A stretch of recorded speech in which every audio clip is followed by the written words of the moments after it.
Good morning all of you. कल जो homework आपको दिया गया था, question number 11 and question number 12। Okay, question number 11 and question number 12 homework दिया गया था आपको। तो वैसे तो कोई बच्चों के डाउट के लिए कोई मैसेजेस नहीं आए, लेकिन एक बच्चे का सिर्फ डाउट था। वो कहने लगा कि सर ये कैसे पता लगा डिस्काउंट के अमाउंट में। बड़ा सिंपल था डिस्काउंट के अमाउंट में कि यहाँ पर अगर आप क्वेश्चन नंबर 12 अगर देखेंगे।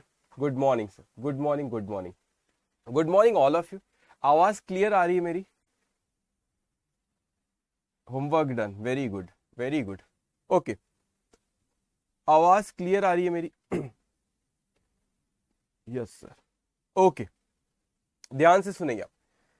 आपको क्या यहाँ पे क्या एंट्री किसने लिखा था? Cash and discount credited to debtors. आपको एक क्वेश्चन नंबर आई थिंक 12 है। तो cash and credited to cash and discount credited to debtors, आपने डेटर्स अकाउंट को क्रेडिट करे 12,80,000 रुपए से। क्या एंट्री पास होती है इसकी? आपने टू डेटर्स करे क्रेडिट करे 12,80,000 रुपए से, मगर आपको पैसा आया डेटर से, तो कैश अकाउंट क्या हुआ आपका? डेबिट। और डिस्काउंट अलाउड अकाउंट हुआ डेबिट। उसने बोला डिस्काउंट भी है, डिस्काउंट अलाउड अकाउंट। अब ये नहीं पता चल रहा फिलहाल मेरे को इससे कि 12,80,000 में से कितना डिस्काउंट है और कितना कैश रिसीव्ड हुआ। लेकिन आप देखेंगे ये इस पॉइंट का आपका लिंक, ये वाले पॉइंट्स यहाँ पे, collection from debtor deposited into the bank after receiving cash, मतलब उसने बैंक में डिपॉजिट करा दिया। ठीक है, तो यहाँ पे ये आया बैंक। तो कितने का अमाउंट आया आपका? 12,50,000 रुपए। वो बोल रहा है 12,50,000 रुपए। इसका मतलब आपका डिस्काउंट का अमाउंट ये 30,000 रुपीज है। वो किसका अमाउंट है? बैलेंसिंग फिगर आ गई आपकी यहाँ पे। डिस्काउंट का अमाउंट कितना है? 30,000 रुपीज। तो इसका जो सोल्यूशन आपको दिया गया था क्वेश्चन नंबर 12 का, यहाँ पे आप देखेंगे डेटर्स अकाउंट एक बनाऊंगा। एक क्वेश्चन नंबर 12, उसमें डेटर्स अकाउंट आपने बनाए होंगे। डेटर्स अकाउंट जस्ट वन, ये डेटर्स अकाउंट देखिए। तो आप देखो 12,50,000 रुपए उसने बैंक का यहाँ पे लिखा है। बैंक से मतलब डेटर्स को क्रेडिट किया कि कलेक्शन को, और डिस्काउंट कितने का आपका? वो 30,000 रुपीज का। ओके, सिंपल था।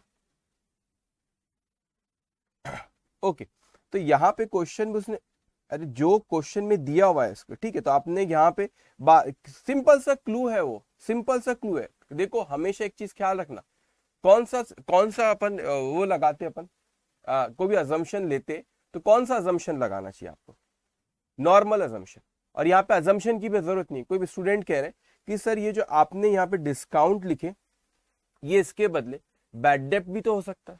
हो सकता है कि वो सेल्स रिटर्न हो। अरे भाई, काय को बैड डेप्ट, काय को सेल्स रिटर्न? जब यहाँ पे क्वेश्चन में वर्ड यूज कर लिया है डिस्काउंट है, तो वो डिस्काउंट ही है ना। किस रास्ते जा रहे हैं अपन? वो रास्ता गलत है जो सोच रहे हो तुम। यहाँ पे डिस्काउंट वर्ड सीधा सीधा उसने यूज कर लिया, तो डिस्काउंट ही है वो। बैड डेप्ट का कहां से सवाल आ गया इसमें? उसने बोला ना डिस्काउंट है आपको, तो आपको discount, cash and discount credited, तो ये जो क्रेडिट किया इसको कैश और डिस्काउंट को मिला के क्रेडिट करा। मतलब ये एक बैंक है, वो बैंक में जमा करा दिया तो बैंक है, और ये डिस्काउंट है। सिंपल सी बात। तो उसमें उसमें वो जो सोच जो जा रही है, गलत सोच जा रही है उस तरफ अगर आप जा रहे हो तो। बैड डेप्ट है करके यहाँ पे बोला कि कैश एंड बैड डेप्ट क्रेडिट, डायरेक्ट डायरेक्ट उसने अपने को डिस्काउंट खुद लिखा है डायरेक्ट डायरेक्ट। तो कहां से बैड डेप्ट का क्वेश्चन अराइज होता है? कहां से फिर सेल्स रिटर्न का क्वेश्चन अराइज होता है? डायरेक्ट बोल रहा है आपको। डायरेक्ट बोले बाद आप उस डायरेक्शन पे जा रहे हो, तो वो गलत है बेटा। ठीक है, तो इस तरीके से आपने वो सोचना था। अदरवाइज बच्चों सबने होमवर्क करे क्वेश्चन 11 और 12। तो मैं आगे बढ़ता हूं फिर आज के क्लास के क्वेश्चंस में हमारे।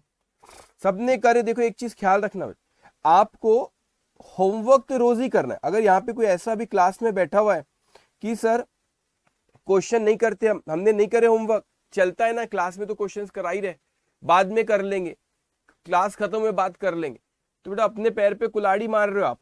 ओके, यहां पर ऐसा नहीं होगा वो। ठीक है, आपने रोज का रोज आपको होमवर्क करना है। रोज का जो होमवर्क मैंने आपको दिया वो आपको होमवर्क करना रहेगा। समझ में आया मैंने क्या कहा आपको? जो होमवर्क मैं आपको दे रहा हूं रोज वो आपको होमवर्क करना ही रहेगा।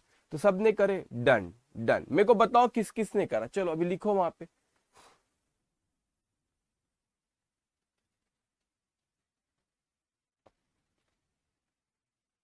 ओके, डन डन, सबको करना है।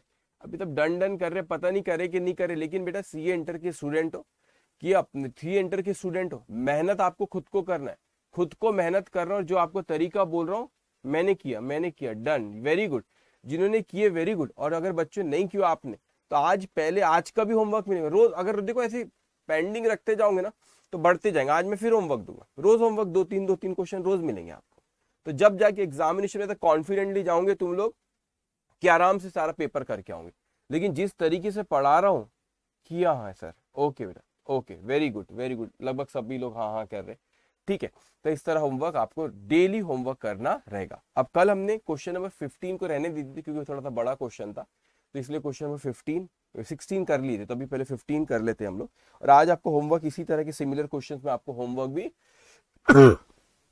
सॉरी होमवर्क भी मैं आपको देते जाऊंगा। ओके, चलिए अब ध्यान से आ जाए क्वेश्चन नंबर 15। कल जो आपने होमवर्क, कल भी जो हम लोगों ने जो क्लास में किए थे डे 11 का जो था, आई होप आप लोगों को इसमें डाउट नहीं है। ओके, डे 11 के कल डाउट्स कुछ बच्चों ने पूछे थे, उसको आंसर दिया था। और अगर डे 11 में आगे आगे जैसे पढ़ते जाओगे ना, पुराने किसी में भी पेंडिंग नहीं होना चाहिए आपका, ठीक है। तो कोई कल हमने डे 11 हमारा था, उसमें आई थिंक कोई आप लोग को डाउट नहीं, डाउट कुछ था तो बच्चों ने पूछे थे। अब आ जाते हम लोग डे 12 पे। ओके भाई, चलिए शुरू करा जाए। क्या कह रहा है क्वेश्चन नंबर, हम लोग कहां से शुरू करें? क्वेश्चन नंबर 15 से। मैं हमेशा कहता हूं ना बेटा कि अपने आप को तराशिए खुद को कुछ इस तरह, जहां में है ना कि पाने वाले को नाज हो आप पे और खोने वाले को अफसोस हो, है ना, इस तरह अपने आप को तराशिए। फिर से कहता हूं, तराशिए खुद को इस तरह जहां में कि पाने वाले को नाज हो आप और खोने वाले को अफसोस हो। तो अपने आप को इतना तराशिए, इतनी मेहनत करिए हर चीज को बहुत अच्छे से और लॉजिकली सोच के, समझ के अंडरस्टैंडिंग लेवल आप अपना बढ़ाते जाएंगे। तो आते अब हम लोग क्वेश्चन नंबर 15 पे। ओके, May 98 में क्वेश्चन और सिमिलर क्वेश्चन इंस्टीट्यूट के मटेरियल में दिया है। और आप सीए इंस्टीट्यूट के मटेरियल की फिक्र मत करना, वो सारे क्वेश्चंस यहाँ पे कवर करे हुए, यहाँ नहीं तो प्रैक्टिस क्वेश्चन में दिए हुए रहते, ठीक है। तो उसकी फिक्र मत करना, साइमल्टेनियस आपका जैसे जैसे हमारे चैप्टर खत्म हो रहे हैं, आपका इंस्टीट्यूट का मटेरियल भी आपका साथ साथ में खत्म होते जा रहा है। Okay, Shri Rashid furnish you with the following information relating to his business, assets and liabilities as on. Okay, चलो अब यहाँ ध्यान दो, दूसरी शायरी कल बताऊंगा, ठीक है। चलो यहाँ ध्यान दो, एसेट एंड लाइबिलिटीज वहां पे उसने हमको दिया हुआ है 1 जनवरी 2010 एंड 31 दिसंबर 2010, ठीक है। Furniture WDV 6,6350, stock at cost 8,000 7,000, sundry debtor 16,000 question mark. उसके बाद sundry creditors 11,000 15,000, prepaid expense 600 700, unpaid expense 2,000 1,800, cash in and an head bank 1,200 6 to 5। Receipt and payment during 2010. Collection from debtors after allowing discount of rupees 1,500 amounted to rupees 58,500. Collections on discounting of bills of exchange after deduction of discount of rupees 125 by the bank work out to rupees 6,125. Creditor of rupees 40,000 were paid rupees 39,200 in full settlement of their dues. Payment for freight inward 3,000. Amount withdraw for personal use rupees 7,000, payment for office furniture rupees 1,000, investment carrying annual interest of 4% was purchased at rupees 96 on 1st July 2010 and payment made thereof. Therefore, okay, expenses including salary paid rupees 14,500, miscellaneous receipt rupees 500, expenses including salary paid 14,500, miscellaneous receipt rupees 500. C, bills of exchange drawn and accepted by customer during the year amounted to rupees 10,000. Of these bills of exchange of rupees 400 were dishonor. Goods costing rupees 900 were used as advertising material. Goods are invariably sold to show a gross profit of 33 and 1/3 on sale. It means 33.33%, or you can say 1/3 on sales. Okay.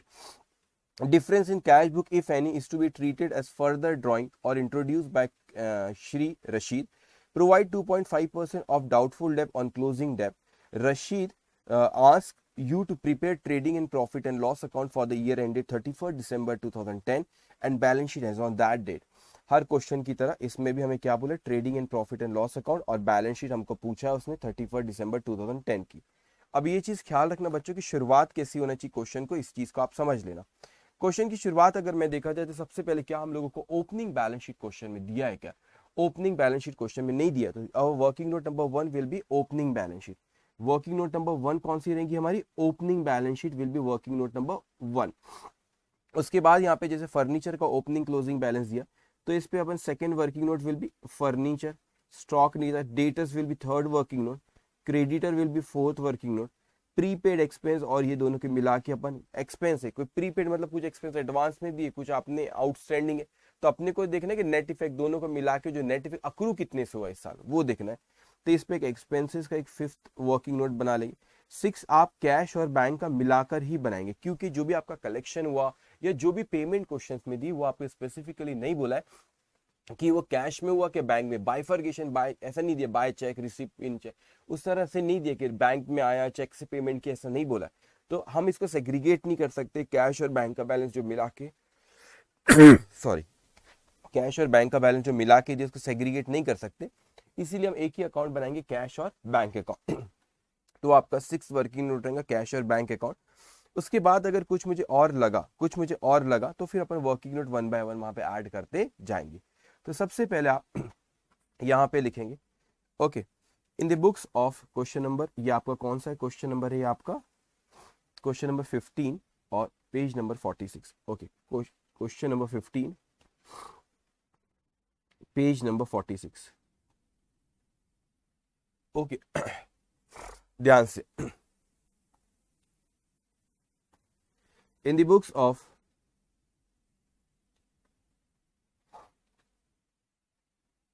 Okay in the books of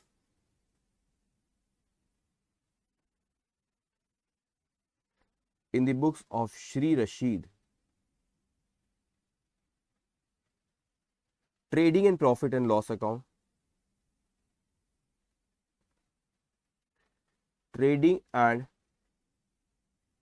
profit and loss account for the year ended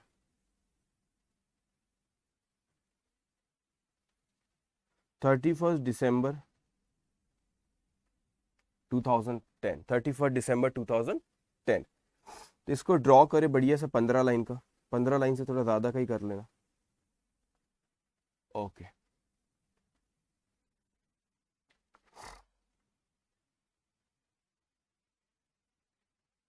half page around इस पे draw कर लो। Okay, trading and P&L account,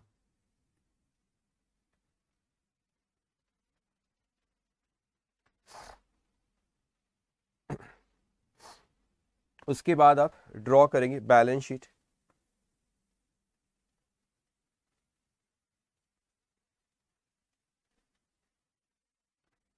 balance sheet as on 31st December 2010, balance sheet as on 31st December 2010।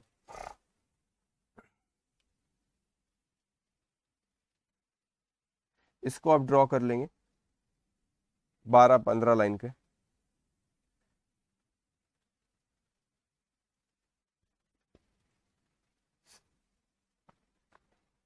Liabilities amount, assets amount. Okay, उसके बाद working note की कहानी यहां से शुरू होंगी। Working note, okay, working note जो आपकी first working note, opening balance sheet, opening balance sheet as on 1st of January 2010 के बैलेंसेस दिए हुए हमको, इसका ज्यादा नहीं, 7-8 लाइन का बस।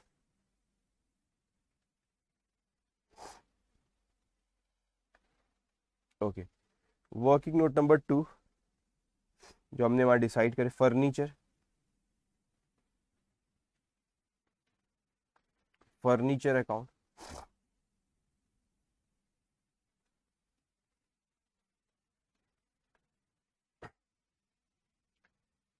Furniture account. ओके, उसके बाद लिखते जाएंगे आप साथ में। Okay, third working note, third working note आप हमारी थी debts, sundry debts account,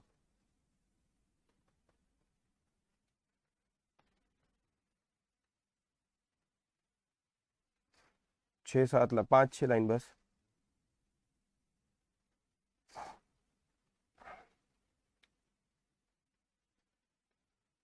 fourth working note, sundry creditors, creditors expense cash, sundry creditors,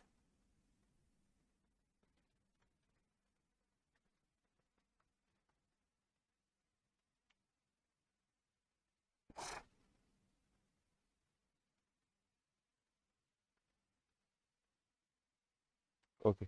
fifth working note, expenses,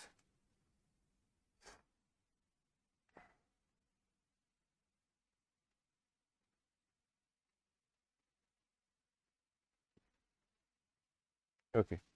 expenses ज़्यादा नहीं, 3-4 लाइन का। अब उसे कैश और बैंक में ना बहुत रिसिप्ट और पेमेंट वहां पे लिखी हुई है, तो आप उसका बड़ा भी बना सकते, बड़ा ही बनाइए, कम कम नहीं जाना चाहिए, ज्यादा बड़ा बना ली तो चलता, उसमें क्या होगा। Okay, next working note, sixth working note, cash and bank account, cash and bank account. Okay, इसको आपने थोड़ा बड़ा ही ड्रॉ करना, 12-15 लाइन का ड्रॉ कर लेना। ओके, तो ये सारी वर्किंग नोट्स हमने यहाँ पे ड्रॉ कर ली। ओके, अब क्वेश्चन पे आएंगे फिर आप लोग वापस। यहाँ पे वर्किंग नोट्स अपने ड्रॉ कर ली, अब बिना समय बर्बाद करें फटाफट अब सॉल्व करेंगे, स्पीड थोड़ी सी बढ़ाते जाएंगे। एग्जामिनेशन में 3 घंटे में अपने को पेपर करना है, 100 मार्क का लेंदी पेपर। चलो सबसे पहले opening balances in opening balance sheet, तो जल्दी से जाएंगे आप बच्चों, opening balances in opening balance sheet, जल्दी से जाएंगे ओपनिंग बैलेंस शीट में और वहां पे लिखेंगे कहाँ गई ओपनिंग बैलेंस शीट, ये वहां पे लिखते जाएंगे। सबसे पहले फर्नीचर 6000, तो फर्नीचर लिखो आप एसेट साइड में 6000, फर्नीचर 6000 रुपीज। उसके बाद है स्टॉक 8000, स्टॉक 8000। उसके बाद है डेटर 16000, सन्ड्री डेटर 16000। उसके बाद है sundry creditors liability 11000। Okay, sundry creditors liability, sundry creditors 11000 liability. उसके बाद prepaid expense asset 600, prepaid expenses asset 600। उसके बाद आपका अनपेड एक्सपेंस लाइबिलिटी होती है ना, आउटस्टैंडिंग एक्सपेंसेस, अनपेड एक्सपेंस जो पे नहीं करे, लाइबिलिटी अनपेड एक्सपेंसेस। कितना अनपेड एक्सपेंसेस, 2000 रुपए। ओके, उसके बाद एक cash in hand and bank 1200, तो यहाँ पे कैश एंड बैंक 1200। तो आपने सबसे पहले क्या करे, opening balances in opening balance sheet, उसके बाद क्या करते अपन closing balances in closing balance sheet. तो यहाँ पे आपको फर्नीचर 6350 सॉरी तो आपकी closing balance sheet furniture 6350, furniture 6350। अब देखो यहाँ पे इस चीज को समझना, ये जो 6350 अपने को यहाँ पे क्वेश्चन में डेप्रिसिएशन का तो मुझे कहीं दिख नहीं रहा, मगर ये आपका बैलेंसिंग फिगर बराबर वहां पे डेप्रिसिएशन आ जाएगा। देखो ओपनिंग या एडिशन कुछ हुआ होगा, ये 6000 था फर्नीचर, ये बड़ा है, कुछ एडिशन भी हुआ होगा, देखेंगे आगे अपन क्वेश्चन पढ़ेंगे, लेकिन क्लोजिंग बैलेंस यहाँ पे दिया हुआ है 6350, वो लिख लो 6350। उसके बाद स्टॉक आपका 7000, स्टॉक 7000। उसके बाद क्वेश्चन में हमको दिया सन्ड्री डेटर्स क्वेश्चन मार्क। अब एक चीज ख्याल रखना बेटा, इस तरीके से क्वेश्चन में आपका ध्यान दे, WDV भैया रिटर्न डाउन वैल्यू, WDV मतलब क्या, रिटर्न डाउन वैल्यू, जो बैलेंस आपका अरे WDV मेथड फॉलो करते हो, ओरिजिनल कॉस्ट पे डेप्रिसिएशन लगता है, फिर WDV मतलब जिसकी वैल्यू कम होती जा रही है वाली वैल्यू को बोलते हैं, जो बुक में लिखी हुई है वो। एनीवेज चलो, स्टॉक 7000। अब सुनो मेरी बात, अब यहाँ पे डेटर्स तो क्वेश्चन मार्क है, लेकिन ना क्वेश्चन में थोड़ा सा ध्यान रखना। आप अगर यहाँ पे क्वेश्चन में देखोगे तो क्वेश्चन में आपको प्रोविजन बनाने के लिए बोला है, प्रोविजन बनाने के लिए बोला है उसने, कितना बनाने के लिए बोला है, प्रोविजन 2.5%। तो ये जो आप यहाँ पे जो लिखोगे डेटर्स, अभी तो पहले तो फिगर नहीं पता अपने को डेटर्स की, क्वेश्चन मार्क है, तो यह सन्ड्री डेटर्स लिख के ब्लैंक छोड़ दो, उसको इनर कॉलम में लिखेंगे। क्यों? क्योंकि क्वेश्चन में प्रोविजन भी बोला है, तो यहाँ पे प्रोविजन आएगा, जब भी फिगर पता चल जाएंगे प्रोविजन एट द रेट 2.5%, ये वैल्यू आपकी आएंगी। ओके तो जो भी हमारा डेटर्स आएंगे उसका 2.5% अपने को कैलकुलेट करना रहेगा। उसके बाद sundry creditors 15,000 rupees, 15,000 rupees liability side में sundry creditors, sundry creditors, sundry creditors 15,000 rupees. Okay sundry creditor 15, उसके बाद प्रीपेड एक्सपेंसेस है 700, तो आप ये यहाँ पे प्रोविजन आपने लिखे, उसके बाद यहाँ पे लिखेंगे प्रीपेड एक्सपेंसेस, एक लाइन का स्पेस रखता हूँ, कैलकुलेशन भी लिख दूंगा वहां पे, ठीक है। प्रीपेड एक्सपेंसेस, एसेट होती है, एसेट साइड में लिखेंगे प्रीपेड एक्सपेंसेस, कितना अमाउंट है वो 700। उसके बाद क्वेश्चन में आपको दिए अनपेड एक्सपेंस लाइबिलिटी, तो लाइबिलिटी साइड में अनपेड एक्सपेंसेस, अनपेड एक्सपेंसेस कितना आपको अमाउंट दिया है यहाँ पे 1800, 1800। उसके बाद cash in hand and bank 625, तो यहाँ पे लिखो आप cash in hand and at bank, कितना अमाउंट है वो 625। तो हमने क्या करे बच्चों, हमने क्या करे यहाँ पे कि opening balance is opening balance sheet में, क्लोजिंग बैलेंस क्लोजिंग बैलेंस। उसके बाद क्या करते कि जो रेलेवेंट वर्किंग नोट में वहां पे जाओ, जिनके बैलेंसेस दिए ओपनिंग और क्लोजिंग बैलेंस आप लिखते जाओ। तो यहाँ पर ये जो बैलेंसेस अपने को दिया, वापस अपन जाएंगे रेलेवेंट वर्किंग नोट और वहां पे इसको लिखते जाएंगे।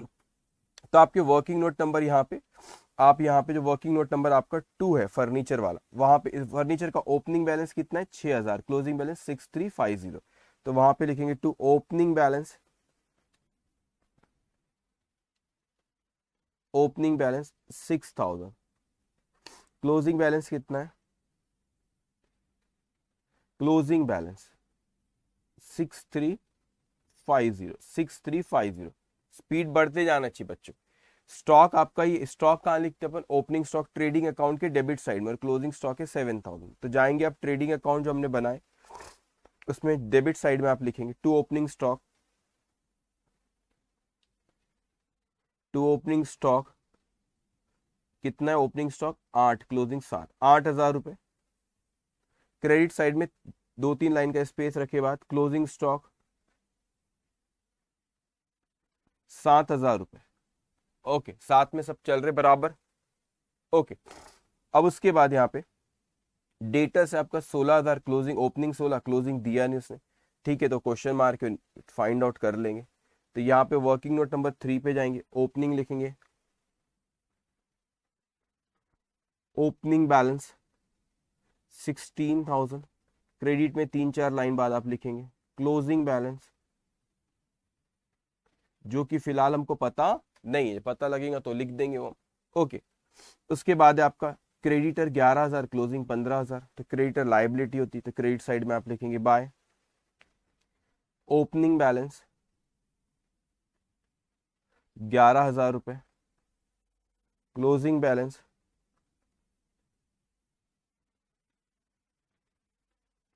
15000 रुपए। लाइबिलिटी, तो लाइबिलिटी का क्रेडिट, लाइबिलिटी क्रेडिट बैलेंस होती है, तो ओपनिंग क्रेडिट साइड में लिखिए, क्लोजिंग डेबिट साइड में।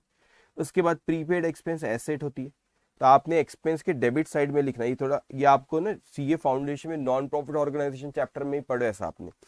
ओपनिंग प्रीपेड ये एसेट होती है, तो एसेट के डेबिट बैलेंस और डेबिट में यहाँ लिखिए ओपनिंग प्रीपेड 600, क्रेडिट साइड में 2-3 लाइन बाद लिखना क्लोजिंग प्रीपेड, क्लोजिंग प्रीपेड कितना आपका, वो है आपका 700 रुपए। अब मुझे बताओ लाइबिलिटी कितने की, एक्सपेंस की अब कुछ एक्सपेंस प्रीपेड है, कुछ आउटस्टैंडिंग है, तो अपन ने कुछ एक्सपेंस जो प्रीपेड उसके डेबिट में लिखे, कुछ जो एसेट डेबिट बैलेंस होते हैं, जो लाइबिलिटी उसके क्रेडिट बैलेंस होते हैं। अब अपने को तो ये देखना अक्रू कितने से वो पीएनएल में जाएगा, तो सब यही लिखेंगे, जो बैलेंसिंग फिगर आएंगी वो अक्रूवल आ जाएंगी आपकी। तो ये प्रीपेड अनपेड एक्सपेंस का ओपनिंग 2000, क्लोजिंग 1800, तो लाइबिलिटी है, तो बाय ओपनिंग अनपेड, लाइबिलिटी के क्रेडिट बैलेंस होते, ओपनिंग अनपेड 2000 रुपए, और ये आपका क्लोजिंग अनपेड। ऐसा फाउंडेशन में आप लोगों ने नॉन प्रॉफिट ऑर्गेनाइजेशन चैप्टर में भी पढ़े। ये ऐसा क्यों लिखे? क्योंकि सर ये जो है आपकी ये एसेट है, ये जो है ये क्या है आपकी लाइबिलिटी है। ओके, अब उसके बाद यहाँ पे ये कैश आपका ओपनिंग 1200, क्लोजिंग 625। सो यहाँ पे कैश जो आपने अकाउंट बनाया कैश और बैंक, वहां पे opening balance 1200, closing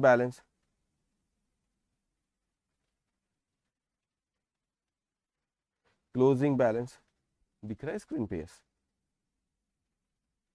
closing balance आपका 625। Okay done. तो हमने opening balance sheet, closing balance sheet, relevant working note में जाके हमने ओपनिंग और क्लोजिंग बैलेंस भी वहां पे लिख दिए। अब उसके बाद यहाँ पे ये सारी रिसिप्ट और पेमेंट के बारे में चर्चा करी गई है, और इस रिसिप्ट और पेमेंट को हमको पढ़ते जाना है और इसकी एंट्री पास करते जाना, और उसकी वहां पे पोस्टिंग हम लोग करते जाएंगे बच्चों। तो गड़बड़ बिल्कुल नहीं करना, आप साथ में खुद भी पोस्टिंग करते, मतलब खुद भी इसकी एंट्रीज आप चाहो, आपके पास बुक है, वो बुक में आप लोग लिखते जाओगे। ओके, एक्सपेंसेस अकाउंट आप ना ये जो कह रहे हैं कि इसको आपका अनपेड और प्रीपेड रहा, तो आप ना उसको अलग नहीं बना सकते। क्यों नहीं अलग कर सकते? क्योंकि आप जब एक्सपेंसेस पे करोगे तो कौन सा वाला एक्सपेंस पे करे आपको नहीं पता रहेगा। जो आपने एक्सपेंसेस कौन सा पे करे नहीं पता रहेगा, तो प्रीपेड वाला एक्सपेंस पे करेगा, अनपेड वाला नहीं। इसीलिए उसको कंबाइन करके एक ही अकाउंट में अपन सारी की सारी चीजें वो लिखते हैं।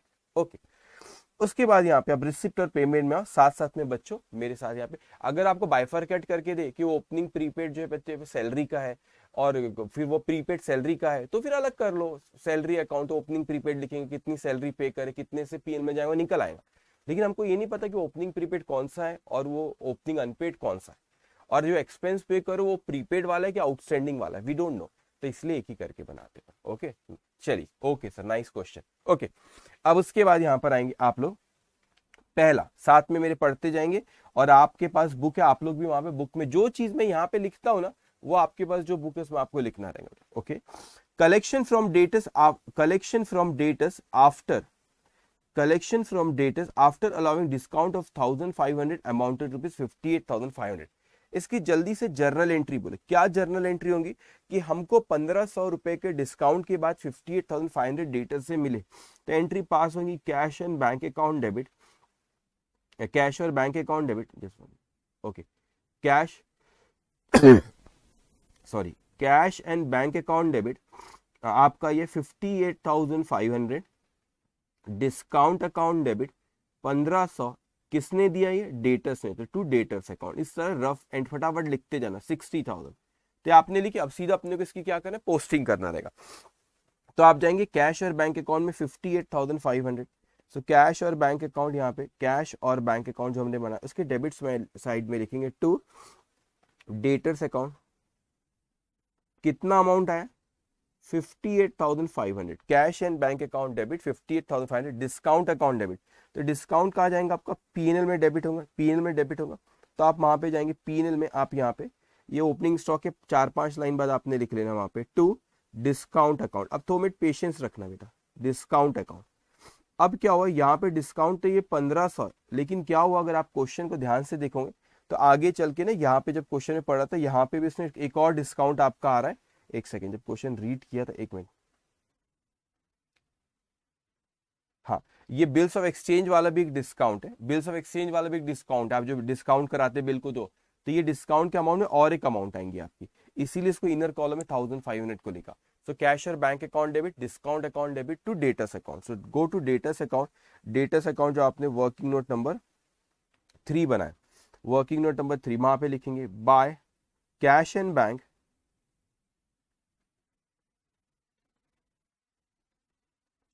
58,500 बाय डिस्काउंट अकाउंट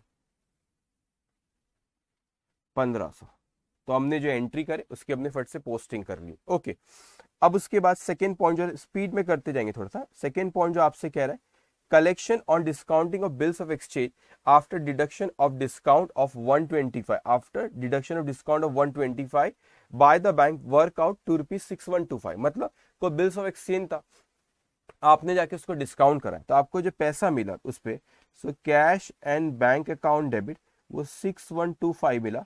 डिस्काउंट जो था इस पे वो कितना था आपका 125, और आपने बिल दिए तो to bills receivable, so 6125 plus 125 that's come 6250। अब एक चीज थोड़ा ध्यान से, मैं यहाँ पे सोचता हूँ कि सर मैंने तो एंट्री पास की एंट्री करे, अपन इसकी पोस्टिंग भी अभी कर देंगे, लेकिन मैं सोचता हूँ सर आपने बिल्स रिसीवेबल जाके बच्चों डिस्काउंट कराए, लेकिन बिल्स रिसीवेबल जो यहाँ पे जो आपने डिस्काउंट कराए 6250 रुपए का, 6250 का जो बिल, इसको आपने जो डिस्काउंट यहाँ पे कराए, लेकिन मैं अगर क्वेश्चन में शुरुआत में देखूं तो मेरे को जो ओपनिंग और क्लोजिंग बैलेंस दिए वहां पर कहीं पर भी बिल्स रिसीवेबल की बात नहीं की, कोई भी बिल्स रिसीवेबल का बैलेंस नहीं था, मतलब मेरे पास बिल ही नहीं था तो मैं डिस्काउंट कैसे करा सकता हूँ।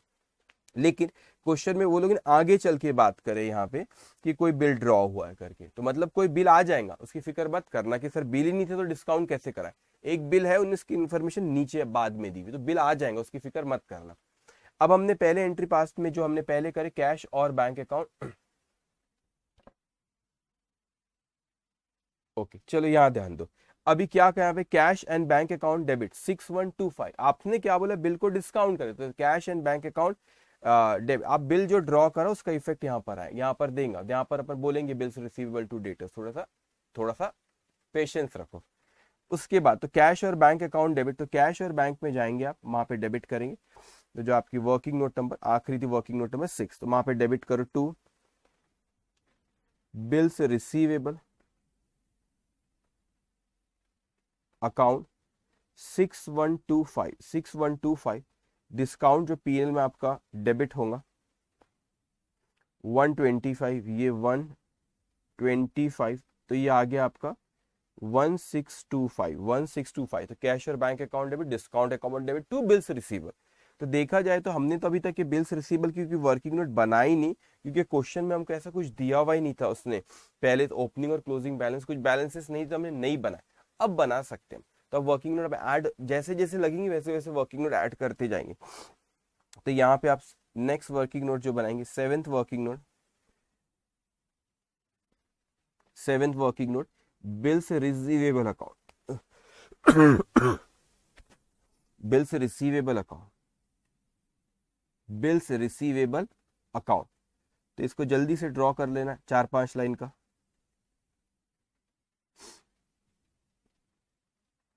Okay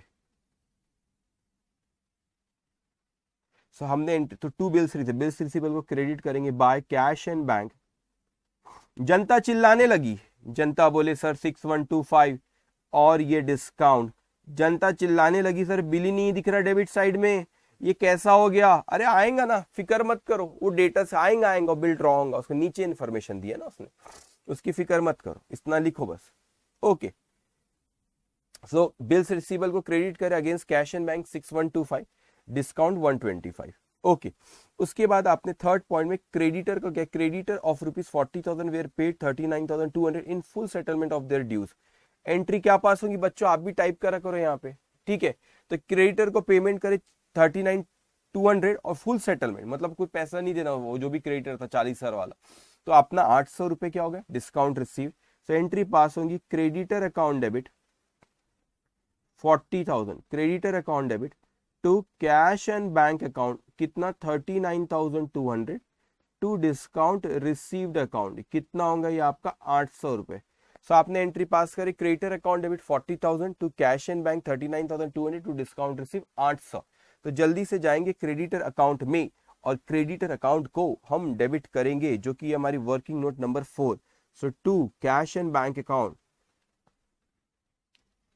cash and bank account 39,200 to discount received, discount receive 800। तो क्रेडिटर्स अकाउंट डेबिट आप किसको कितने से अगेंस्ट कैश एंड बैंक और discount received.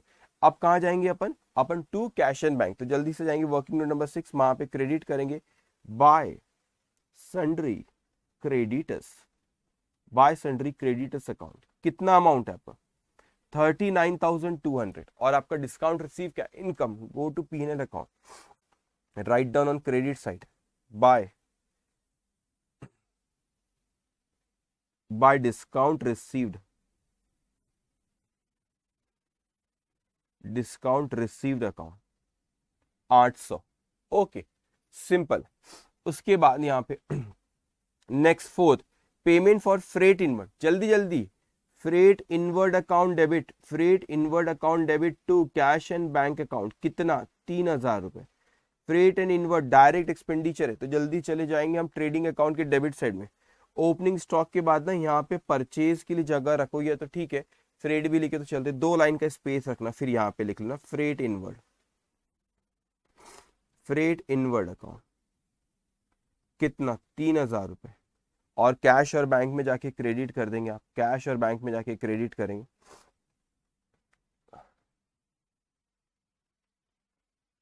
Bye freight inward account, freight inward account 3000 रुपए। ओके, उसके बाद यहाँ पे फिफ्थ आपका amount withdraw for personal use, क्या एंट्री पास होगी, drawings account debit to cash and bank account, drawings account debit to cash and bank, कितना, 7000 रुपए। तो ड्रॉइंग्स अपन क्या करते बच्चों, drawings to cash, very good, ऐसे आप लोग भी वहां पे टाइप करते जाओ, ठीक है। तो यहाँ पे drawings account debit to cashier bank, drawing, यहाँ कैशियर बैंक सामने ये लिख देता हूँ, by drawings account, drawings account कितना अमाउंट है वो, 7000 रुपए, 7000 रुपए। ये ड्रॉइंग्स क्या होता है, कैपिटल में से आप यहाँ पे एड्स में करते, क्लोजिंग बैलेंस शीट में जाए, वहां पर आप लिखेंगे कैपिटल। अब ये कैपिटल में ओपनिंग कैपिटल आता है, फिर इसमें नेट प्रॉफिट ऐड होता है, और उसमें से माइनस होता है क्या, आपका ड्रॉइंग्स। तो ये ड्रॉइंग्स कितनी है आपकी, 7000 रुपीज। Okay, 7000 rupees. तो drawings to cash and bank, payment for office furniture, entry furniture account debited to cash and bank account 1000, go to furniture account अपन ने बनाया, फर्नीचर वर्किंग नोट, हाँ, furniture account debit to cash and bank, तो furniture account को debit करे cash and bank account, कितना amount है, 1000 rupees. तो furniture account debit to cash and bank, तो कैश एंड बैंक को क्रेडिट करेंगे यहाँ पे, बाय फर्नीचर अकाउंट 1000 रुपीज। तो furniture account debit to cash and bank account. उसके बाद अपने को नेक्स्ट जो है, हाँ ये बड़ा इंटरेस्टिंग, अब ध्यान से अब आप मेरी बात सुनेंगे। ओके, वेरी गुड जयेश भाई जैनम। ओके ओके, अब आ जाएंगे हम 7 पॉइंट पे, क्या कहता है, वो कहता है investment carrying annual interest of 4% was purchase at ₹96 on 1 July 2010 and payment made thereof. ये बड़ा इंटरेस्टिंग है, ध्यान से सुनेंगे बच्चों। मैंने कहा कि सर मैंने ना क्या करा, यहाँ पे पहले तो कोई इन्वेस्टमेंट कराइए, तो ये इन्वेस्टमेंट की एंट्री क्या पास होंगी, मैंने एंट्री पास किया investment account debit 96 rupees to cash and bank account 96 rupees. तो ये एक इन्वेस्टमेंट आया, इसकी एंट्री पास हुई investment account debit to cash and bank. अब ध्यान से बच्चों, यहाँ पे इस पे भले मैं एक वर्किंग नोट आपको बना दूंगा सारी, मगर मेरी बातें ध्यान से सुनना। मेरा साल शुरू हो रहा है 1 जनवरी को, खत्म हो रहा है 31 दिसंबर को। मैंने ये इन्वेस्टमेंट कब परचेज करा, 1 जुलाई को यहाँ पे परचेज किया, साल के बीच में यहाँ पे 1 जुलाई 2010 को ये इन्वेस्टमेंट को मैंने परचेज किया। तो मैंने तो एंट्री पास कर दिया investment account debited to cash and bank account, मैंने तो एंट्री पास कर दिया investment account debited to cash and bank account. लेकिन सर ये जो इन्वेस्टमेंट है, क्वेश्चन में कहता है कि 4%, व्हाट इज दिस 4%, इस पे मुझे इंटरेस्ट मिलेगा, इस इन्वेस्टमेंट पे मुझे इंटरेस्ट मिलेगा।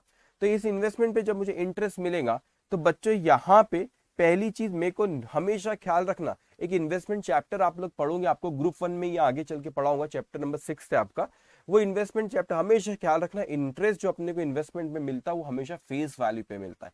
आपने कोई कंपनी के डिबेंचर खरीदे, 96 रुपीज का एग्जाम्पल खरीदोगा, लेकिन आपको इंटरेस्ट 96 रुपीज पे कैलकुलेट नहीं होगा, वो इंटरेस्ट फेस वैल्यू पर ही होगा। ओके, तो इंटरेस्ट फेस वैल्यू पर ही होगा।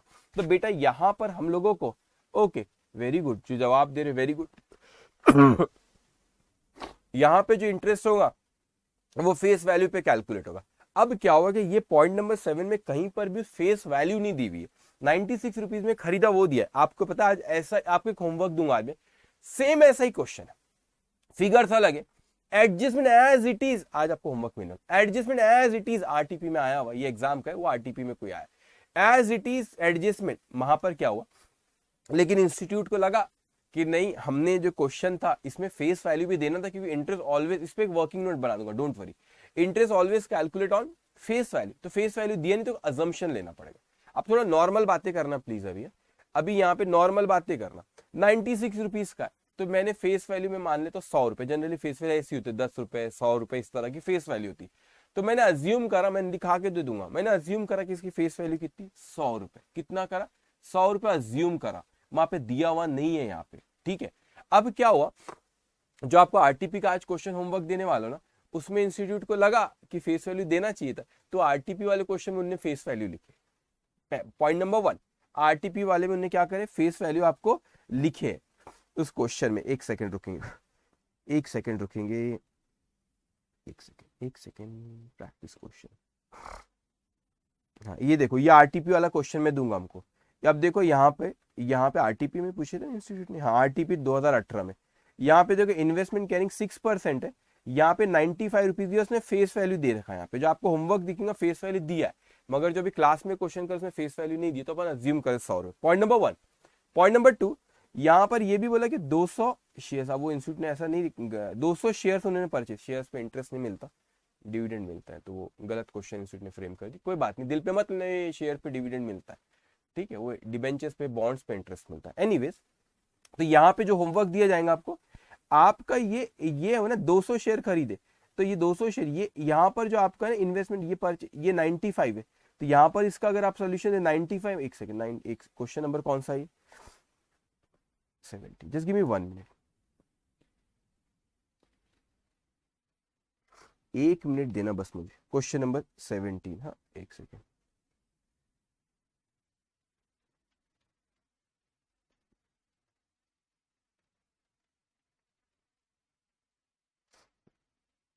ये देखो इन्वेस्टमेंट, अभी क्या हुआ यहाँ पे, इन्वेस्टमेंट जो एसेट साइड में रिफ्लेक्ट हो रहा है, तो ये 200 शेयर खरीदा और एक आपने हुआ 95 रुपीज का, तो यहाँ पे 19,000 आ गया। लेकिन जो अब इस तरह आपको रहेगा, तो वहां पे इंस्टीट्यूट ने आपको क्या करी, जो आपको ये जो दिए, यहाँ पर आप उस पहली चीज आपको फेस वैल्यू दे दी, तो इस पे करना। दूसरी चीज यहाँ पे नंबर ऑफ शेयर्स भी दिए 200, नंबर ऑफ शेयर्स दिए, ओके, तो नंबर ऑफ शेयर्स भी 200 दिए हुए है, तो वहां multiply by number of shares करना रहेगा। चलो वापस आ जाओ क्लास के क्वेश्चन में, वापस आ जाओ भाई क्लास के क्वेश्चन में, ओके। तो यहाँ पे नंबर ऑफ शेयर्स वेयर्स नहीं दिया, वैसे भी चलो एनीवेज इंटरेस्ट, शेयर्स पे इंटरेस्ट नहीं, डिविडेंड मिलता है, चलो ठीक है। तो मैंने तो ये माना कि वो एक ही 96 रुपीज का खरीदा, ठीक है। अब 96 रुपीज का उसने खरीदा, अब ध्यान से समझना इस पॉइंट को। तो 96 रुपीज का यहाँ एक एक कप खरीदा, जुलाई को खरीदा, तो भाई साहब इतने महीने का इंटरेस्ट मिलेगा ना, तो मैं एंट्री पास करूंगा, अक्रूड इंटरेस्ट अकाउंट डेबिट, ये एसेट है, increase in asset debit to interest account, interest का इनकम मिल जाता इंटरेस्ट तो एंट्री पास होता है cash and bank account debit to interest. लेकिन यहाँ पे मिला नहीं है अक्रूड, तो we follow accrual system of accounting.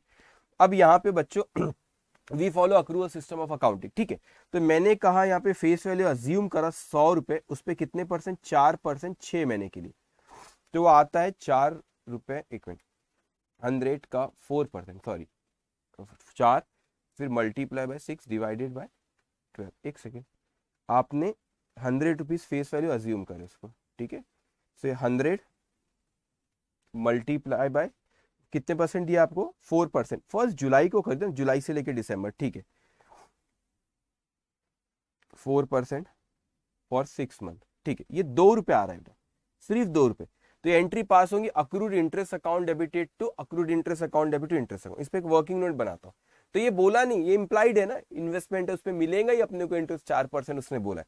तो अपन क्या करते हैं, आपने बिल्स, ये पहले तो एक काम करो, इन्वेस्टमेंट की एंट्री पास कर लो, फिर वो अक्रूड इंटरेस्ट पे मैं बोलता हूँ, अक्रूड इंटरेस्ट की वर्किंग नोट बना लेता हूँ। तो आपने investment account debited to bank, तो कैश एंड बैंक, तो इन्वेस्टमेंट तो एसेट है, तो इन्वेस्टमेंट एसेट है, तो आपकी इस साल खरीदे ना, तो इस साल की बैलेंस शीट में जाएंगे आप, इस साल की जो आपने बैलेंस शीट बना रखी है ना, ये यहां पर आ जाएंगे आप, इन्वेस्टमेंट अकाउंट, इन्वेस्टमेंट आपका कितने का, सिर्फ 96 रुपीज का, नंबर ऑफ शेयर्स बोलता तो मल्टीप्लाई करके टोटल लेता था, ओके।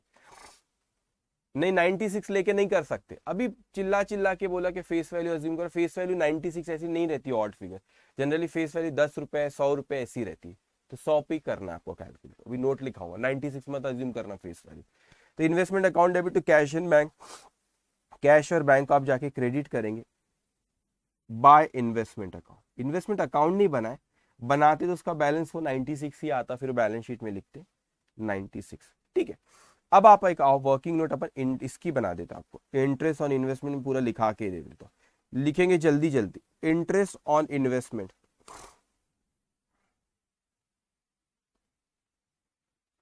Interest on investment. इसमें ना पहले कुछ नोट लिख लो, फिर कैलकुलेशन करता। Note 1, in the absence of information, in the absence of information regarding the face value of investment, regarding the face value of investment, it is assumed that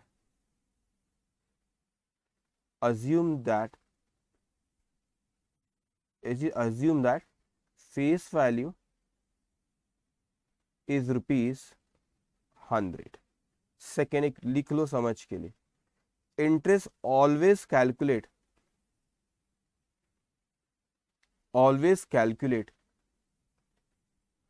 on face value, interest always calculate on face value. Okay, चलो लिखो इसको, interest always calculate on face value.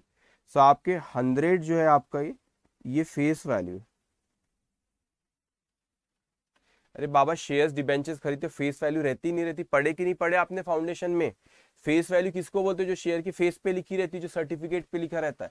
ये debenture खरीदे उसके certificate पे जो लिखा रहता है उस पे इंटरेस्ट कैलकुलेट होता है, रुपीज उस पे इन्वेस्ट करे आपने। ठीक है, ये ₹100 face value multiply by 4% for 6 months, तो ये आपका ₹2 आ रहा है। तो इसकी एंट्री बता चुका हूं मैं, इसकी एंट्री बता चुका हूं। accrued interest account debit, accrued interest account debit to interest account, accrued interest account debited to interest account। Okay, तो accrued interest कहाँ पे आएगा? ये हमारी एसेट है। तो बैलेंस शीट में जाएंगे आप, इस साल की जो बैलेंस शीट है, बैलेंस शीट में जाएंगे, वहां पर आप लिखेंगे accrued interest, एसेट है accrued interest, ये ₹2। ये आपकी फिगर आई है, वर्किंग नोट नंबर कौन सी हो? 8 से। Accrued interest account debit to interest, interest income है तो पीएनएल को क्रेडिट करेंगे, डिस्काउंट रिसीव्ड के नीचे लिख लो बाय इंटरेस्ट अकाउंट। ये अभी वर्किंग नोट नंबर 8 से आई है फिगर, कितना? ₹2। Okay okay done. ये डिबेंचर होंगी, जब भी तो इंटरेस्ट की बात कर रहे हैं बेटा। ठीक है, ओके एनीवेज, अब यहां पर next expenses including salaries paid ₹14,500, कोई सैलरी भी थी उसमें इंक्लूड है। तो यहां पर एंट्री पास क्या होंगी? Expenses account debit to cash and bank account. अब एक्सपेंसेस अपन ने अकाउंट बनाए ना, एक्सपेंसेस अकाउंट बनाए, एक्सपेंसेस अपन ने अकाउंट बनाए। वर्किंग नोट नंबर जो आपकी एक्सपेंसेस की जो है, वर्किंग नोट नंबर है आपकी 5th में, तो वर्किंग नोट नंबर 5th में जाएंगे, वहां पे डेबिट में लिखो to cash and bank account 14,500। तो expenses account debited to cash and bank, cash and bank को क्रेडिट करेंगे बाय एक्सपेंसेस अकाउंट 14,500। ओके, उसके बाद आपको दिया miscellaneous receipt. So cash and bank account debited to miscellaneous receipt. अब miscellaneous receipt जो है बेटा वो आपकी इनकम है ना, तो वो पहले आप कैश और बैंक को डेबिट करो 500 से। सो टू मिसलेनियस रिसिप्ट अकाउंट ₹500, ये आपकी इनकम है, तो आप पीएनएल में क्या करेंगे? इसको क्रेडिट करेंगे। तो पीएनएल में जाएंगे, क्रेडिट साइड में आप लिखेंगे बाय कितना अमाउंट है? ₹500।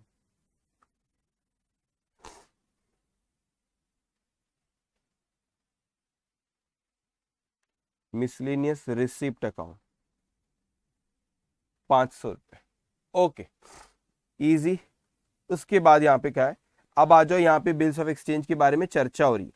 अब वो कहते हैं कि bills of exchange drawn on and accepted by customer during the year amounted to ₹10,000। अब ₹10,000 का कोई आपने बिल ड्रॉ किए थे, क्या एंट्री पास होगी? सर एंट्री पास होंगी, bills receivable account debit to debtors account 10,000 रुपए, ये अच्छा अच्छा 10,000, लेकिन कहते उसमें ऑफ दिस, उसमें से bills of exchange of ₹400 were dishonour, वो 10,000 में से 400 रुपए का बिल डिसऑनर हो गया था। एंट्री बोलो, बिल ड्रॉ करे, bills receivable to debtors, reverse entry, debtors account debit to bills receivable account, debtors account debit to bills receivable, कितना, मात्र 400 रुपए, कितना 400, तो 10,000 में से 400 का ही डिसऑनर हुआ, तो पहले जो बिल ड्रॉ करे उसकी एंट्री पास करो, जाओ जाओ बिल्स रिसीवेबल अकाउंट जो हमने बनाए ना, वर्किंग नोट नंबर जो हमने बनाए, कौन सी हो, वर्किंग नोट नंबर 7 में जाएंगे, वहां पे लिखो, यहाँ पे ओपनिंग बैलेंस, देखो आपको क्वेश्चन में कोई ओपनिंग बैलेंस ना बिल्स रिसीवेबल का है नहीं, मैं समझ के लिए लिख देता हूँ, ओपनिंग बैलेंस आपको कुछ है नहीं। ओके, उसके बाद आपने बिल ड्रॉ करे, bills receivable account debit to debtors account, कितना अमाउंट है बच्चों, 10,000 रुपए, कितना अमाउंट, 10,000 रुपए, तो bills receivable to debtors, debtors को क्रेडिट करेंगे by bills receivable, by bills receive, debtors को क्रेडिट करे आपने कितने से, 10,000 रुपए से सॉरी ओ मैंने क्रेडिटर में लिख दिया गलती से, सॉरी। ओके, किधर गए डेटर्स भैया, ये ऊपर छुपे हुए, तो bills receivable account to debtors, debtors को क्रेडिट करेंगे by bills receivable account, by bills receivable account, कितना, 10,000 रुपए। ओके, तो बिल्स रिसीवेबल टू डेटर्स, फिर वो डिसऑनर हुआ 400 का, तो debtors account debit to bills receivable, तो फिर डेटर्स को आपने डेबिट कर दो टू बिल्स रिसीवेबल, ये डिसऑनर की एंट्री पास कर रहा, बिल्स रिसीवेबल अकाउंट कितना, ये 400। ओके, तो debtors account debit to bills receivable, working note number 7 में जाके लिखेंगे अब by debtors account debit to bills receivable, by debtors, bills receivable को क्रेडिट करेंगे, उतने से कैंसल हुआ, डिसऑनर हुआ 400 से। ओके, नेक्स्ट पढ़ाओ पे, अब पॉइंट नंबर डी जो है, goods costing ₹900 were use at advertisement material, बोलो बोलो एंट्री बोलो, advertisement account debit to purchase account, आपने क्या यूज करे, गुड्स यूज करे, गुड्स, तो जो दुकान में आपका गुड्स था उसको उठा के आपने यूज कर ली, परचेज कम हो गया और सेल्स के लिए अवेलेबल नहीं है, तो advertisement account debited to purchase account, जाओ जाओ जाओ एडवर्टीजमेंट, यहाँ पर पीएनएल में आपका, पीएनएल में जाओ, पीएनएल में डेबिट करेंगे आप एडवर्टीजमेंट, किधर गया पीएनएल, ये यहाँ पे लिखो to advertisement indirect expense, advertisement account कितना है 900, so advertisement account debit to purchase,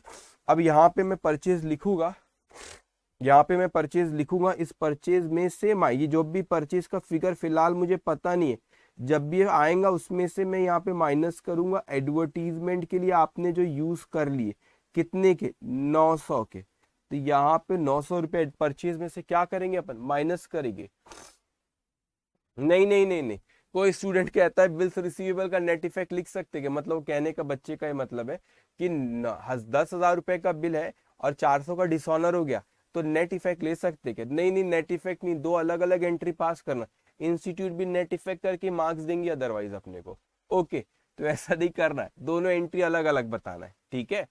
okay, अब यहाँ पे ठीक है, सही जवाब, तो एडवर्टीजमेंट करा और परचेज में से क्या करो उसको माइनस उसके बाद हमसे सेकंड कहता है फिर goods are invariably sold to show a gross profit of 33.33 of sale और ये कैसे 1/3 ऑफ सेल, अब इसका फिलहाल में कोई यूज नहीं हो रहा, एक मिनट बहुत ज्यादा,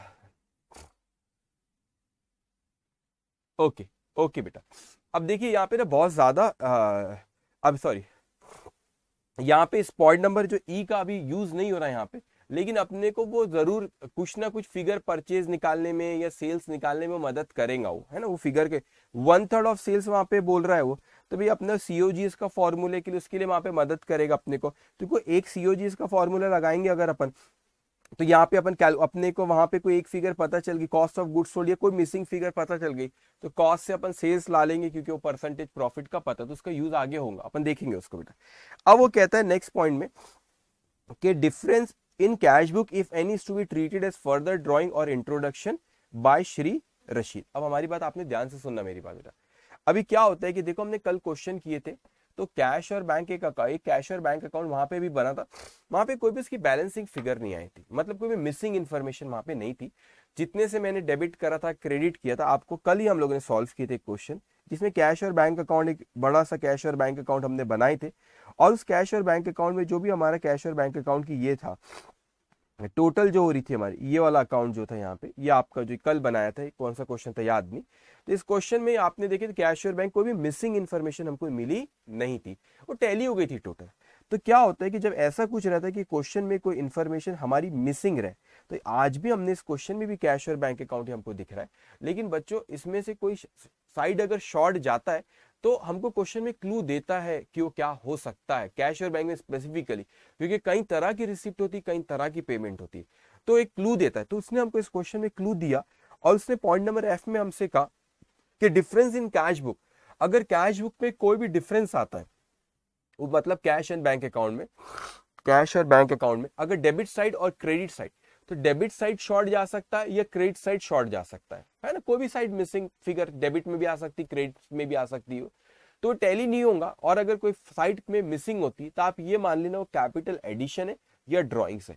सर कैपिटल एडिशन कब मानो, सिंपल सी बात है, जब वो कैश लेके आएगा तो कैपिटल एडिशन। तो आपका डेबिट साइड शॉर्ट अगर जाता है, इंट्रोडक्शन, तो यहाँ पे जो इंट्रोडक्शन वो बोलता है कि या तो उसको ड्रॉइंग्स मानना या इंट्रोडक्शन, मतलब कैपिटल का एडिशन। तो कैपिटल का एडिशन में कब मानूंगा, जब डेबिट साइड शॉर्ट जाएगा। इफ डेबिट साइड शॉर्ट गया तो मैं उसको कैपिटल का एडिशन मानूंगा, cash account debit to capital. Drawings होता है ड्रॉइंग्स टू कैश होता है। और अगर क्रेडिट साइड मेरा अगर शॉर्ट गया, क्रेडिट साइड अगर मेरा शॉर्ट गया, तो मैं उसको ड्रॉइंग्स अज्यूम करूंगा, वो बोला कि ड्रॉइंग्स मान लेना, क्योंकि कैश गई है ना आपके पास, आई तो फिर डेबिट साइड शॉर्ट गया, तो इस तरीके से अपने को वहां पे। तो अभी फिलहाल नहीं मैं बोल सकता, जो कैश का जब मैं वर्किंग नोट क्लोज करने पे आऊंगा, जब देखूंगा कौन सा साइड शॉर्ट जा रहा है। लास्ट कहता है अपने से कि आप ये करो कि 2.5% प्रोविजन फॉर डाउटफुल डेट बनाने बोल रहे हैं, लेकिन मेरे को डेटर्स का क्लोजिंग बैलेंस ही नहीं पता, तो प्रोविजन कहाँ से बनाओ। तो सारे पॉइंट्स हमने कवर कर लिए, लेकिन 3 पॉइंट मैंने यहाँ पे हाईलाइट करके रखा, जिसका भी यूटिलाइज अभी इसको यूज करे हमने नहीं है। ओके, अब अपन आते हैं यहाँ पे एक एक वर्किंग नोट का, अपन ये सारी चीजें लिखे यहाँ पे, ठीक है। अब एक एक वर्किंग नोट, यहाँ पर आओ वर्किंग नोट नंबर 1 पे, ठीक है। वर्किंग नोट नंबर 1, अब आप मेरे को बताओ वर्किंग नोट नंबर 1 क्लोज कर सकते हैं, सारे बैलेंसेस लिखे हुए। तो वर्किंग नोट नंबर 1 तो हम लोग क्लोज कर सकते। तो यहाँ पे यार आप लिखेंगे 6,000 प्लस 8,000 प्लस 16,000 प्लस 600 प्लस 1,200, तो ये आया आपका 31,800।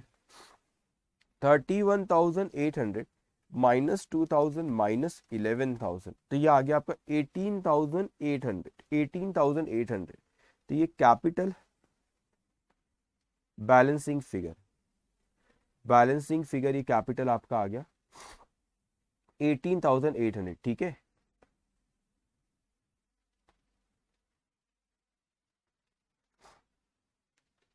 एक सेकंड मुझे देंगे। ओके, तो सबसे पहले हमने कौन सी वर्किंग नोट, ये पहले पहले नंबर पे फर्स्ट वर्किंग नोट को सबसे पहले हमने क्लोज करे।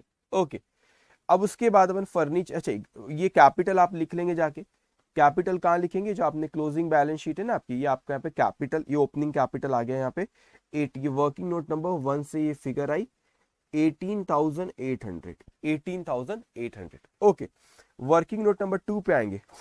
वर्किंग नोट नंबर 2 पे ये 7,000 हो गया debit side, credit side short जा रहा है आपका 650 से, 650 से शॉर्ट जा रहा है। जल्दी जवाब दो, ये 650 क्या होगा, जल्दी से जवाब दो, ये 650 क्या होगा, जो ये बैलेंसिंग फिगर आई यहाँ पे 650 क्या होगा, डेप्रिसिएशन, करेक्ट। तो ये डेप्रिसिएशन, डेप्रिसिएशन अकाउंट 650, ओके। सो डेप्रिसिएशन आप कहाँ पे, ये आपने सेकंड नंबर पे इसको क्लोज करे, फर्नीचर पे। डेप्रिसिएशन कहाँ जाएगा आपका, पीएनएल में। सो पीएनएल में आप यहाँ पे लिख लेंगे एडवर्टीजमेंट के नीचे यहाँ पे डेप्रिसिएशन,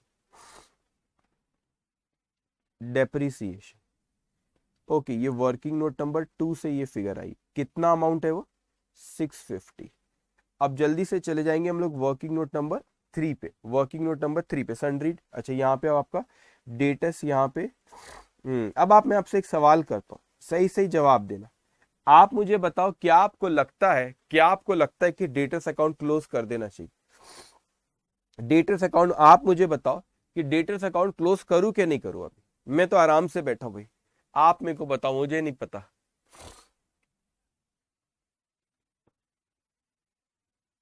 हाँ, बहुत लोगों ने डेप्रिसिएशन का सही सवाल, वो ठीक है, अब जवाब दो कि मैं इसको डेटर्स को क्लोज करूं कि नहीं करूं? नो सर, नो सर, अरे बहुत लोगों ने no sir, okay, no no no no, बहुत लोग नो सर, क्यों नहीं करूं? रीजन बताओ।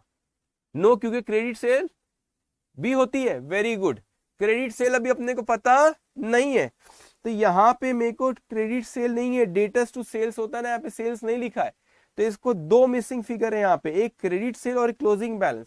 So accounting is an equation, एक मिसिंग फिगर पता चल सकती है, तो अभी फिलहाल अपने को पता नहीं है, तो इसीलिए अभी सेल्स की फिगर नहीं है, वेरी गुड, सेल्स की फिगर नहीं, सेल्स की फिगर नहीं है, तो इसीलिए बच्चों अभी अपन यहाँ पे इसको फाइंड आउट नहीं कर सकते। अभी आते हैं अपन नीचे, क्रेडिटर्स, क्रेडिटर्स में आते हैं अपन। और एक बच्चे ने बोला सर बिल्स रिसीवेबल है, सही बात है बेटा, क्रेडिट सेल भी नहीं पता, मगर बिल्स रिसीवेबल जो वाला पॉइंट था ना, वो आ गया यहाँ पे, ये 10,000, ये 10,000 वाला ये आ गया बेटा, बिल्स रिसीवेबल का इफेक्ट यहाँ पे आ गया। Okay, credit sale and closing balance नहीं पता, सही कह रहे हो आप लोग एकदम, इसलिए अभी इसको नहीं कर सकते। अब आते हैं अपन इसके बाद है आपका एक्सपेंसेस अकाउंट, तो एक्सपेंसेस में यहाँ पे क्लोज कर सकते हैं? मेरे को बताओ, एक्सपेंसेस क्लोज कर सकते कि नहीं कर सकते? मेरे को नहीं पता, आप बताओगे मेरे को, ये सर टोटल वोटल कर रहे हो, बताओ मेरे को, कर सकते? हाँ, ये आया आपका 16,900, 16,900 -2,000 -700, ये आ रहा है आपका 14,200। ओके, निकाल सकते, okay very good, by profit and loss account, profit and loss account, ये बैलेंसिंग फिगर, ओके 14,200, तो ये पीएनएल में मैं जाके लिख दूंगा 14,200, वर्किंग नोट नंबर 5th है, क्लोज करे इसको 3rd नंबर पे, 14,200 to expenses, working note number 5th है 14,200। Okay, done. उसके बाद यहाँ पे 5th के बाद आएंगे अब 6th पे, वर्किंग नोट नंबर आप 6 पे आओ। अब यहाँ पे देखो कौन सा साइड शॉर्ट जा रहा है आप लोगों का, कौन सा साइड शॉर्ट जा रहा है? थर्ड, ये एक्सपेंसेस में नहीं, एक सेकेंड, ये फर्स्ट सेकेंड, ये अपन एक्सपेंसेस को थर्ड, एक सेकेंड, और सॉरी सॉरी सॉरी, एक सेकेंड ना, यस सर कर सकते, मैंने क्रेडिटर अकाउंट को ऊपर क्लोज ही नहीं किया, सन्ड्री क्रेडिटर को, उसको पहले कर लो, ये 4th नंबर पे क्लोज हुआ, ठीक है कोई बात नहीं, ये 4th नंबर पे क्लोज हुआ, वो क्रेडिटर रह गया ना, 3rd नंबर पे क्रेडिटर है। ओके, चलो चलो इसको क्लोज करो, फिर आते बैंक 39 टू, अच्छा इसको कर सकते इसको कर सकते हम 55,000 -11,000, अरे सर ये 44,000 आ गया, ठीक है, हाँ क्रेडिट साइड, मैं उस पे आता हूँ, कैश और बैंक में आता हूँ बच्चों, पहले आप मेरे को बताओ कि जो आपका 44,000 जो बैलेंसिंग फिगर आ रहा है, ये क्या है बताओ? अरे बोलो, अरे बोलो बोलो, क्या है? परचेज है, परचेज अकाउंट, ओके, तो 44,000, तो 44,000 वर्किंग नोट नंबर 4th में बेटा, तो यहाँ पे लिखो वर्किंग नोट नंबर 4th में 44,000, okay, working note number 1 44,000 purchase है, ओके बेटा, ओके, उसके बाद आप नेक्स्ट वर्किंग नोट पे कैश और बैंक पे आ जाओ, जल्दी से जवाब दो, और कैश और बैंक का मेरे को फिर हाँ ठीक है, अब कैश और बैंक में आ जाओ बेटा, बताओ बताओ मुझे, ये कैश और बैंक यहाँ पे कौन सा साइड शॉर्ट जा रहा है? क्रेडिट परचेज, सही जवाब, purchase purchase purchase purchase purchase, सही जवाब। आप बताओ मेरे को कि क्या, कौन सा साइड कैश और बैंक में, कौन सा साइड शॉर्ट जा रहा है, बताएं, कैश और बैंक में कौन सा साइड शॉर्ट जा रहा है?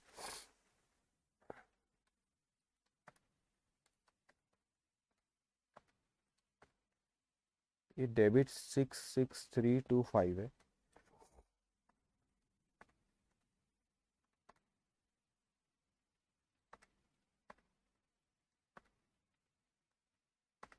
क्रेडिट 65421 है, ये डेबिट ये क्रेडिट। क्रेडिट साइड शॉर्ट है 904 रुपए से। ओके, अब मेरे को 9, हाँ ये ड्राइंग्स है, ये आपको पहले ही बताया क्रेडिट साइड शॉर्ट गया तो क्या होगा, ये ड्राइंग्स है, तो वहां पे लिख लेंगे आप बाय ड्राइंग्स। क्वेश्चन में बोला है ना, ये ड्राइंग्स हुआ जब भी, तो ये क्रेडिट साइड शॉर्ट है मतलब पैसा वहां से गया है, क्रेडिट पैसा वहां से गया है। तो गया कब होता है, ड्राइंग्स में जाता है कि कैपिटल एडिशन में जाता है, ड्राइंग्स में जाता है। तो बच्चे बैलेंसिंग फिगर 904, 904। तो ये ड्राइंग्स जो आपकी एडिशनल ड्राइंग्स होगी, पहले से कोई ड्राइंग्स थी यहां पे लिख दो लेस एडिशनल ड्राइंग्स, ऐसे कर लो एडिशनल ड्राइंग्स 904 लिख दो, ये वर्किंग नोट नंबर 6 से आया। ओके 904, ओके क्या आप वहां पे लिख देना वर्किंग नोट नंबर 6 से आया 904। Okay done. अब उसके बाद bills receivable, debit side 10,000,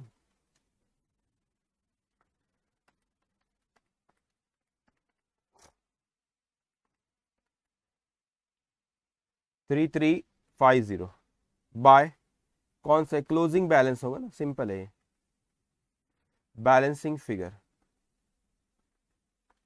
3350 balancing figure. तो ये आपका जो क्लोजिंग बैलेंस है, जाएंगे बैलेंस शीट में बिल्स रिसीवेबल लिख देंगे, इसका ओपनिंग बैलेंस नहीं था, साल की शुरुआत में नहीं था, ये आपने 6 नंबर पे इसको भी क्लोज कर 3350। ओके, सो बैलेंस शीट में आप लोग लिख देंगे bills receivable, bills receivable working note number है आपकी 7, 3350, 3350। Okay done. अब उसका 8 तो ठीक है, अब मेरे को बताओ, अब असली खेल शुरू हो रहा है।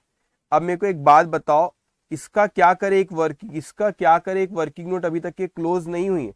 कौन सी वर्किंग नोट नहीं, सन्ड्री, ये सन्ड्री डेटस, तो उसमें दो मिसिंग इन्फॉर्मेशन है, क्लोजिंग बैलेंस वो तो नहीं निकाल सकते, लेकिन क्रेडिट सेल है, उसमें क्या हम क्रेडिट सेल की फिगर्स निकाल सकते हैं क्या।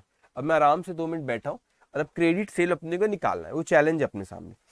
तो मैं तो बैठा हूं भाई, आप बताओ मेरे को कि क्रेडिट सेल अभी मैं कैसे फाइंड आउट करूं, क्रेडिट सेल निकालना है। अब मेरे को बताओ, ओपनिंग पता है, सीओजीएस अपना है ना, ओपनिंग पता है अपने को, परचेज भी पता है और क्लोजिंग भी क्वेश्चन में पता है, तो सीओजीएस निकल आएगा। तो कॉस्ट पता है और अपने को उसने प्रॉफिट मार्जिन दिया है, तो वो अपन उससे लगा लेंगे कि कॉस्ट इतनी है तो फिर सेल्स कितना, तो उससे सेल्स की फिगर निकल आएंगी। सही आकाश, अमित, वेरी गुड सब बच्चों। अच्छा एक ने तो आंसर दिया, अभी आंसर देखते सही है कि नहीं, वो तभी मैं निकालूंगा, ठीक है। चलो लिखो यहाँ पे calculation of sales, cost of goods sold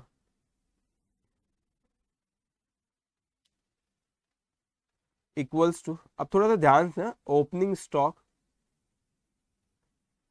plus purchase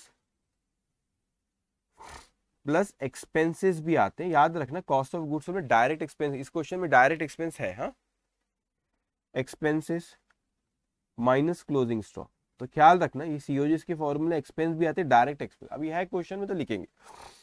opening stock question में अगर आप देखो तो क्वेश्चन में ओपनिंग स्टॉक आपको दिया हुआ है यहाँ पे 8,000, ये परचेज की, ये माइनस करके आउटर कॉलम पे आ रहा है 43,100, ठीक है। तो ओपनिंग स्टॉक 8,000, ये 43,100 और ये 3,000, ये 8,000 प्लस ये परचेज 43,100, एक्सपेंसेस जो है वो आपके 3,000 और क्लोजिंग स्टॉक जो दिया 7,000। तो अब आप बताओ कॉस्ट ऑफ गुड्स सोल्ड कितना आ रहा है।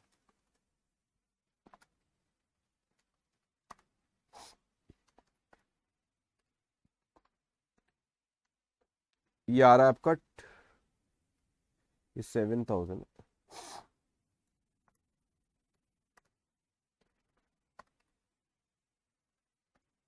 47,100। उसके बाद सेल्स, अब इसको समझना, ये जो आपने यहां पे लिखे कॉस्ट जो है आपका, कॉस्ट आपका ये प्रॉफिट और ये आपका सेल्स। अब समझना क्वेश्चन में उसने बोला 33.33% ऑफ सेल्स बेटा, तो सेल्स मतलब 1/3 ऑफ सेल्स। तो मैं कह सकता हूँ ना, सेल्स अगर 3 है, ये 1 है, तो कॉस्ट कितना होगा 2। तो ये 47,100 ये कॉस्ट है आपका।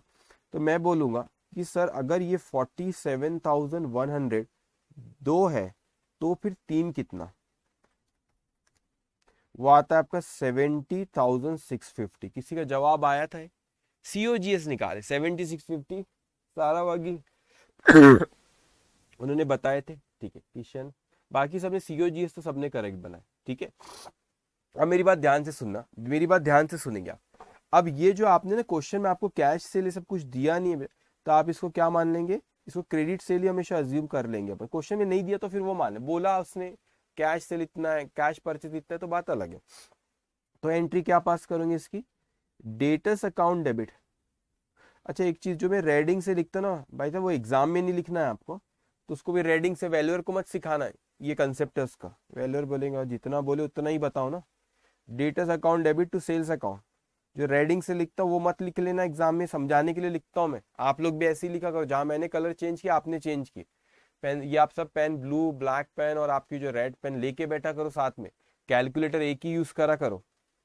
ओके, सो एंट्री पास यहाँ पे हुई हमारी, debtors account debited to sales account. तो जाएंगे हम डेटर्स अकाउंट में, डेटर्स अकाउंट में फाइनली हमारे डेटर्स अकाउंट यहाँ पे, तो यहाँ पे टू सेल्स अकाउंट। ये कहाँ से फिगर लाए सर, ये बड़ी मेहनत से हमने अभी वर्किंग नोट नंबर कौन सी बनाया, हमने वर्किंग नोट नंबर 8 बनाया। ओके, तो यहाँ पर वर्किंग नोट 8 थी कि 9 थी, 9 थी, वर्किंग नोट नंबर 9 थी ये,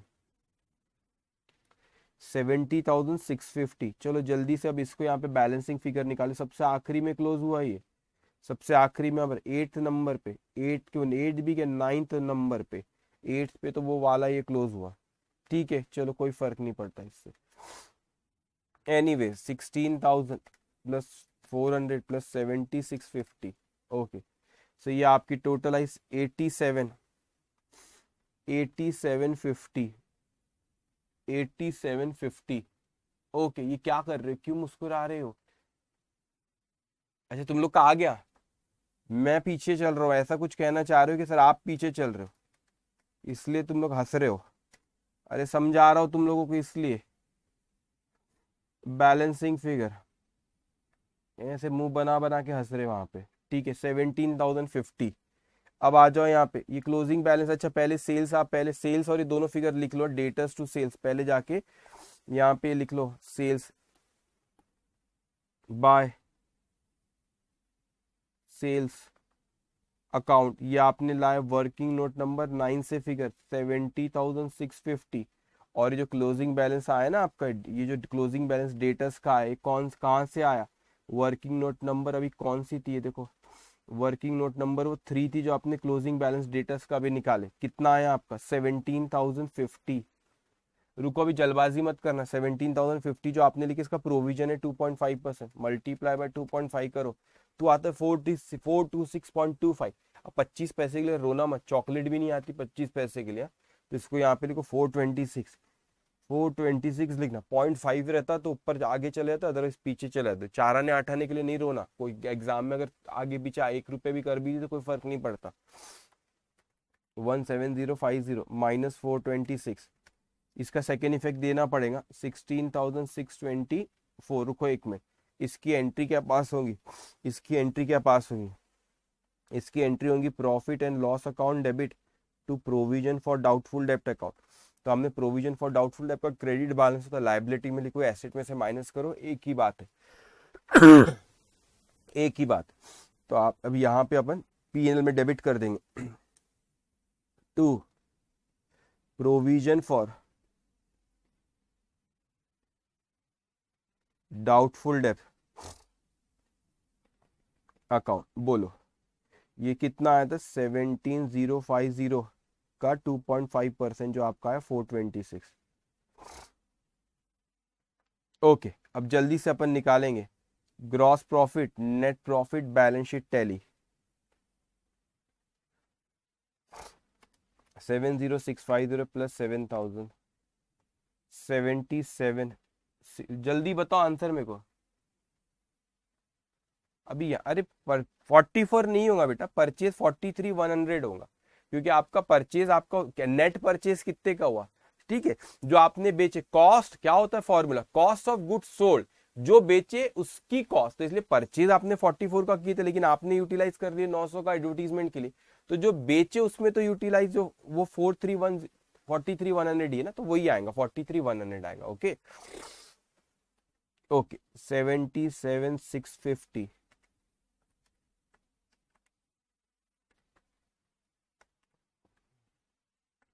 23,550 gross profit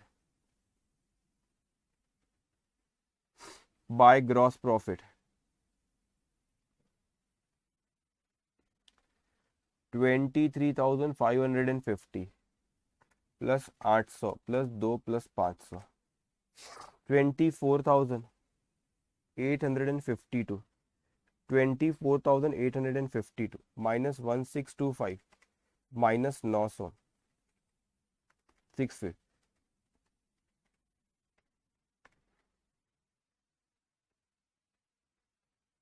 7051 to net profit.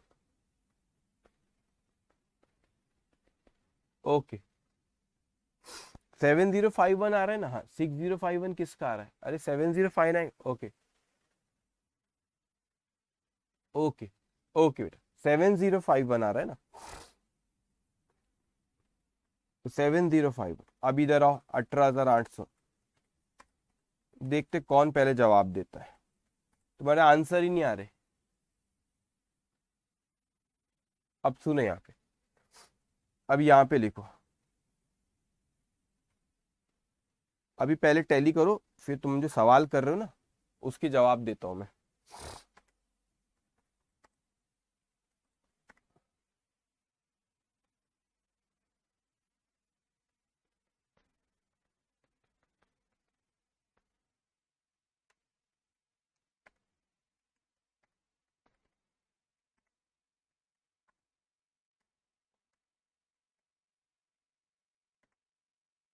Okay done, balance sheet tally very good, बहुत बच्चों ने कर ली टैली। ओके एक स्टूडेंट कहता है, वो कहता है कि सर आपने जो यहाँ पे ड्राइंग्स करे हो, ये जो आपने एडवर्टीजमेंट, इसको अपन ड्राइंग्स नहीं मान सकते। आप कैसे बोल सकते हैं बेटा कि ड्राइंग्स मानेंगे, कैसे सोच भी कैसे सकते हैं, जब क्वेश्चन में उसने आपको क्या बोला, उसने बोला goods costing ₹900 were use as advertisement advertising material, बोला उसने, साफ साफ बोला, उसने बोला कि घर लेकर गया गुड्स, तो ड्राइंग्स बोलेंगे।